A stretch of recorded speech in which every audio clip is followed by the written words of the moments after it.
y'all, it's Jessica from Sloppy Swatches. Today I have the One Coat Cream portion of the Urban Grunge collection by Zoya for autumn 2016. I will have the metallic colors coming soon, as well as the neon, so stay tuned for that. I'm kind of doing the back to school shuffle and trying to get everything done all at once, so everything should level out really quickly. So I'll go ahead and show you how these swatch, stamp, and review. So first up is Noah, and Noah is described as a mid-range taupe, evenly balanced between yellow and gray with full coverage and smooth application. I'll show you some real quick comparisons of some other Zoyas that I have in my collection. I don't have a lot that I would like to compare it to. First up is Kennedy, and you can see that Kennedy has a bit more pink into it. Next up is April, and again, just a little bit more pink and maybe a bit lighter as well. I think the closest I have in my collection is Misty. And you can see there that Noah has maybe a little bit more brown and is a little bit deeper. So I'll show you a brush shot of Noah. And I'll show you how it's swatched on my natural nail. Now, Zoya claims that these are one coat creams, and I have found that to be absolutely true. I think I did a, kind of thick coat, but it levels out. You can watch it smooth itself out on camera. One coat is all I needed. It does dry down fairly glossy, but it did kind of settle into my grooves on my nails. So for my swatches, I did top everything off with a glossy seal. Here's a look at the completed mani without top coat. This is my swatch photo under artificial lighting, and once more at an angle under artificial lighting. I didn't really bring these out into the sun because they are all flat creams. Next, I'll be stamp testing. I'm so excited to have this stamping plate. I will have a full blog post about that later. So I'm just going to apply generously to my image, scrape downwards, and then upwards roll with my Born Pretty stamper. I'm going to do this for every single color, but I will not film it after this. So I'll show you how it stamps over white paper. It went down really crisply. I think it looks beautiful over white. These do a great job at stamping. I'll show you how it stamps over black. This is my DRK matte with some top coat. And this one really pops over black, has full coverage, really awesome polishes. Next up is August, and this one is described as a full coverage gray, like a fine, expensive leather with mid-range balanced tone. So I'll show you how it compares to some other Zoyas that I have in my collection. This is Zoya's Dove to the right, so you can see that August is a bit deeper, maybe even a little more cool toned. And I'll show you how it looks up against Tauve. So these might be a little bit closer of a match tauve. It does dry to that demi-matte finish, so I don't consider them dupes or anything like that. I'll go ahead and show you a brush shot for August. And I'll show you how it's swatched on my natural nail. So here is one coat. Again, a nice thick coat, but it went on smoothly. I had no pooling. It didn't try to run on me. Just a perfect, this is what I look for in creams, and Zoya does creams really well. So just time after time, really easy. On all of my nails, one coat, no problem. So here is a look at the completed mani without top coat. You can see it's pretty glossy there, but it did kind of settle into my grooves just a tiny bit. Top coat will help smooth that out a bit. So here is my swatch photo under artificial lighting. And once more at an angle under artificial lighting. So I'll show you how August swatched over white paper. Nice and opaque, pretty dark up against the white actually. I really like it though. It did a great job. I'll show you how it stamps over black. Again, very opaque, pops well. I had no problems at all. I think these are fantastic for stamping. I did have some fuzzies that got caught into my image there. It happens. So next up is Mallory.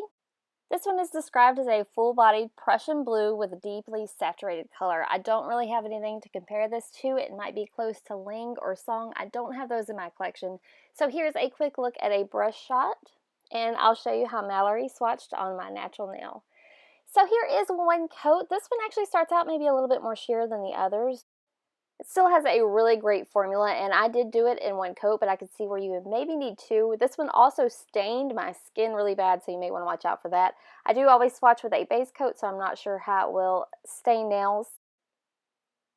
So here is a quick look at the completed mani without top coat. This is my swatch photo under artificial lighting. and once more at an angle under artificial lighting. So next up, I'll show you how Mallory stamps over white. Really pigmented and bright and pretty. It's a really lovely color. So I'll show you how it stamps over black next. And this is maybe not as vibrant. It does show up over black well, but it's just not going to pop as well as maybe the other colors did. So next up is Wyatt, and this is described as a true racing green with a deep pigment, full coverage, and smooth application. This almost has a little bit of a cool tone to it. Again, I don't really have anything in my collection that's really close to how this is, so I'll show you how it looks up against Zoya's Honor. So they're kind of maybe in the same color family, obviously very different finishes. I'll show you a brush shot, and I'll show you how Wyatt swatched on my natural nail. Now again, this is very pigmented, very smooth, went on very easy. The only reason I had to do 2 coats for this one is because of my application. I got a little bit of a low spot towards my cuticle. So I am going to let this dry and then come back in for a second coat. You can see the low spot there towards the top. So here is a quick look at the second coat. These do dry down a little bit darker than they apply, which I thought was really cool. So second coat, no problem. Went on smoothly and evenly. Actually, at 2 coats, I got less of the settling into my grooves, so you may actually prefer doing 2 coats over 1. So here is a look at the completed mani without top coat.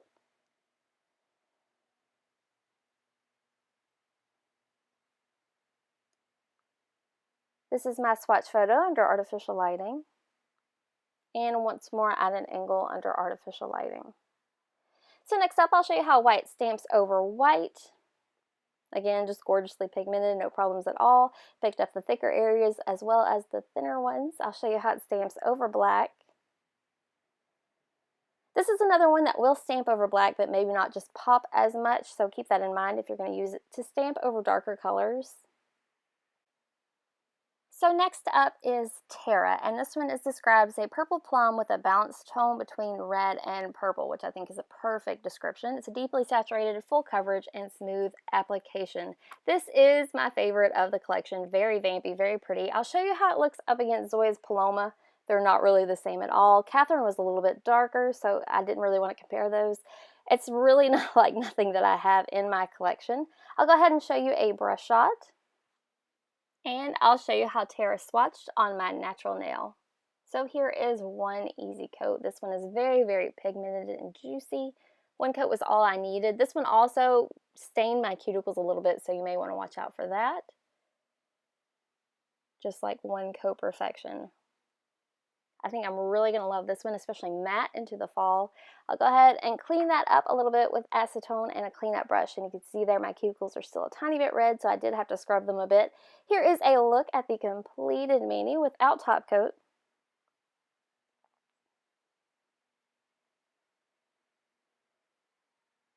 This is my swatch photo under artificial lighting. And once more at an angle under artificial lighting. So next I'll show you how Terra stamps over white. Again, just perfectly pigmented. Like you almost can't get better stamping polishes than these, especially with creams, and you can also use them as just straight polishes. So I think this collection is definitely a win-win. I'll show you how it stamps over black. Again, not a lot of popping, but you can see it over a darker color. It is just going to be a lot more subtle. So next up is Courtney, and this one is described as a deep red beetroot shade with a full coverage and smooth application.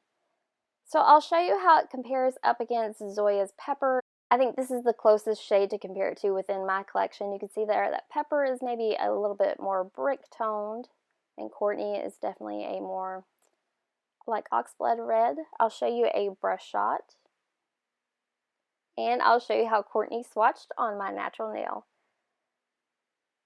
So here is 1 coat, and this is the only one of the collection that I feel needs 2 coats. It's a little bit juicy, not quite a jelly, but it does have that kind of squishy finish where I can still see my nail line.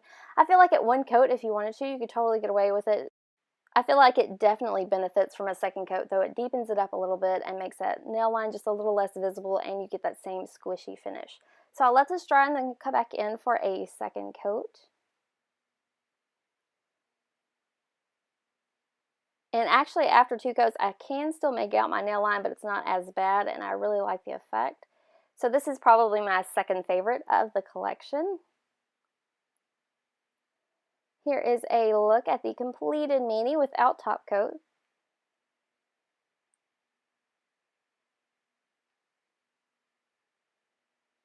This is my swatch photo under artificial lighting. And once more at an angle under artificial lighting. This one also stained my cuticles a bit as well. I'll show you how it stamps over white. So gorgeously opaque, really pretty. I'll show you how it stamps over black. I didn't have high hopes for this one over black. It is there, it's just very, very subtle. So here is a quick look at the entire One Coat Cream stamped over white. Very vibrant. I love that you get a good array of colors in this collection. Here's a quick look at how they stamped over black. So maybe a little bit more sheer with some of them. So that wraps up my swatch stamp and review of the One Coat Creams from Zoya. These were sent to me for review and they're available right now. They retail for $60 and I will link Zoya's storefront down below. If you'd like to see more photos, I'll have those available on my blog at sloppyswatches.wordpress.com, or you can follow me on Instagram at sloppyswatches. I will have the metallic hollows up as soon as possible. So thanks so much for watching, guys. See you next time.